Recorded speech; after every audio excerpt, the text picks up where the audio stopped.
Great Coasters International has been making wooden coasters great again since 1996. The longest running active wooden coaster manufacturer out there. They've built 29 coasters all over the world, 17 in America, 14 still operating, and 12 of which I've ridden. And today, I'm going to talk about them and rank them up. These are the best GCIs in America.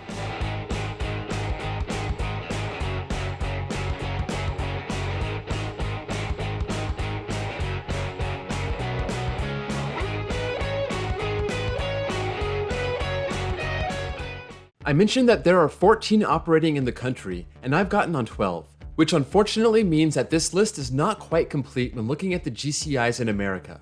The two that I'm missing are Kentucky Rumbler at Beach Bend and Renegade at Valley Fair. Both of these get pretty good reviews, and Renegade is my #1 US bucket list coaster. I was supposed to ride it this year, but you know what happened, and the park never opened. This list will not include those two coasters, but if you've ridden them, I want you to let me know how you would rank them up in the comments below. There is one other GCI that I've ridden that I won't include because it's defunct, and that's Roar at Six Flags Discovery Kingdom. But that's okay. Its clone checks in at the bottom spot on this list. Number 12. Roar at Six Flags America. When GCI is bad, it can be really bad. Roar is one of the worst coasters I've ever ridden. If a ride's gonna be rough, it's gotta have some good forces. Just look at Mindblower. If it's gonna be forceless, it's gotta be smooth. Look at Timberhawk. But it can't be both. And Roar is both forceless and rough. It has no redeeming factors. It's the classic old GCI twister layout, and I think the company has grown a lot since this opened in 1998. After all, it was the second coaster they ever built. So how about that first one? Number 11. Wildcat at Hershey Park. The first GCI has a reputation of being a pretty bad ride, as well as using seals on the final brake run.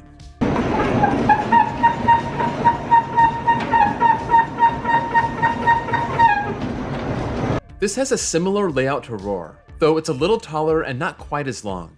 I rode this as recently as September, and I thought it was running pretty rough. And just like Roar, its layout does not do anything for me.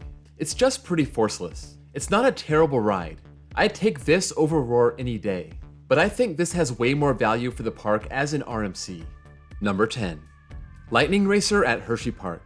I really had to decide which Hershey Park GCI to rank higher, but I settled on Lightning Racer.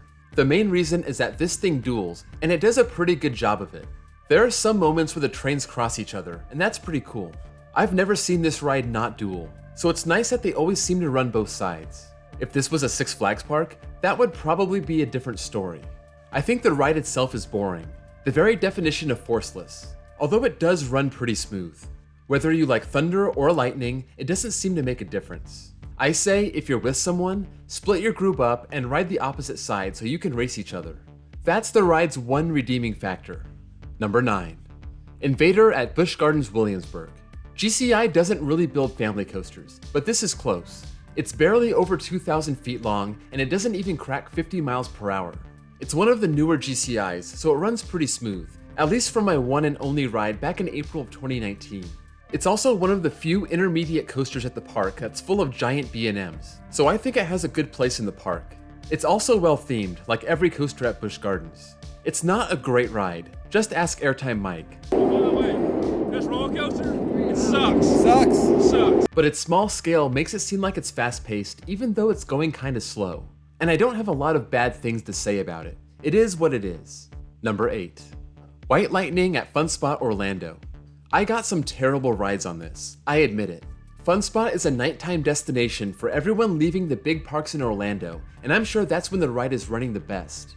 I rode this thing first thing in the morning with a nearly empty train, and I thought it was pretty forceless. I did this in the front and the back several times, and even though it has a layout chock full of airtime hills, I just wasn't feeling it. I owe it to this coaster to come back and give it some good night rides, because everyone beats me over the head for saying it's forceless, and they say it has some great airtime. Regardless, it's a fun coaster for the park that it's in. Number 7. Apocalypse at Six Flags Magic Mountain. This is the GCI at my home park, and it's the one that I've ridden the most, and I actually do enjoy riding this. We're getting up to the really solid rides at this point in the list. This has an unusual drop that you can't call straight or twisted. It kinda starts picking up speed with a dive, and then it turns and completes the rest of the drop. That being said, it's awesome in the back row.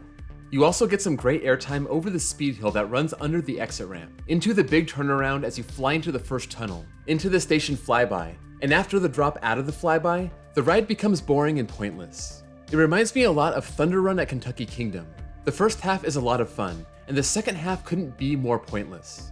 So even though it's really half a ride, it's still one of my favorites in the park and a middle of the pack GCI.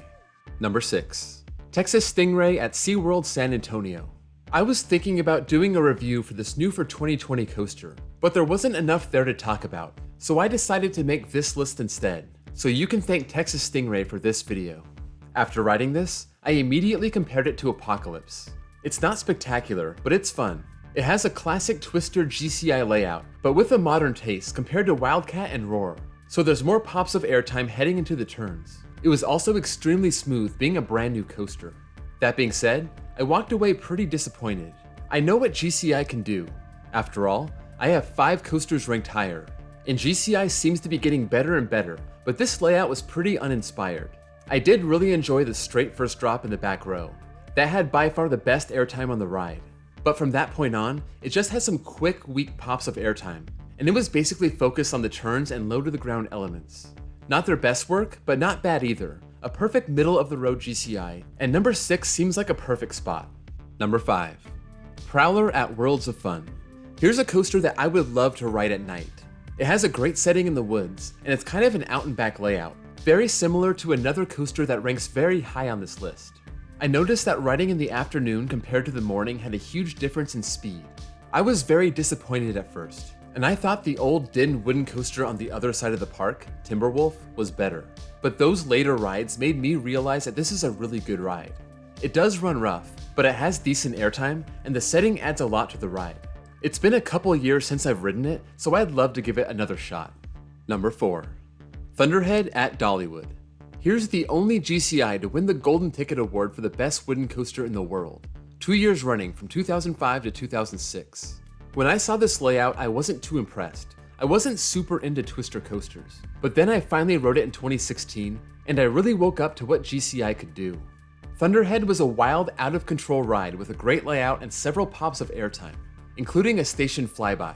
This thing is so intertwined within itself, and for a while, it was a top 30 coaster. When I got back on it in 2019, I wasn't as impressed, but I didn't move it down much. I think number 4 is still a solid ranking.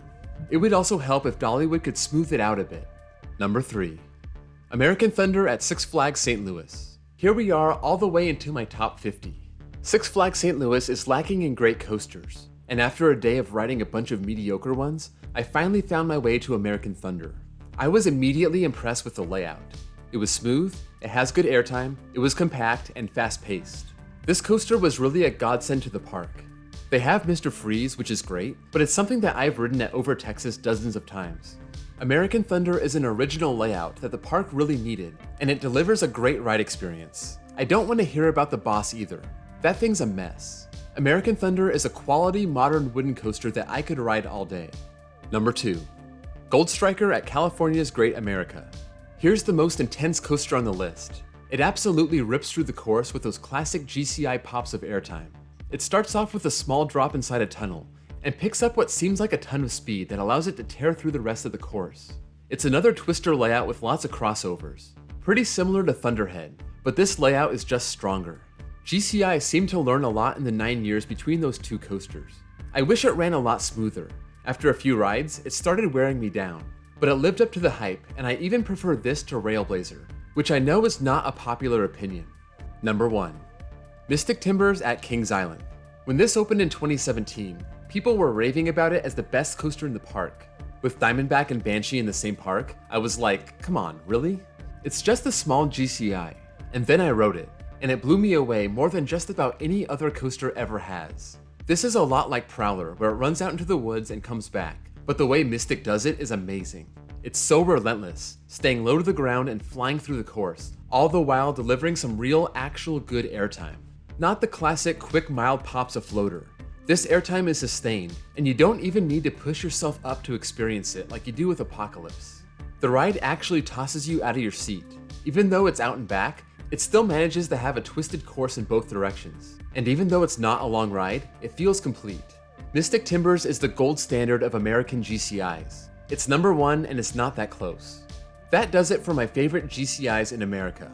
Again, this list is missing Kentucky Rumbler and Renegade, so if you've had the chance to ride them, let me know in the comments below where you think they should rank in my list. And let me know which GCI is your favorite and what you would rearrange on my list. And you'll notice that Ghost Rider is not on the list because I consider it a CCI. GCI did retract this in 2016, but CCI designed the layout, so I still consider it a CCI coaster. If you enjoyed this video, be sure to drop a like. That's the best way to show your support for the channel. And be sure to give me a sub if you haven't done so already. And I'll see you guys all next time.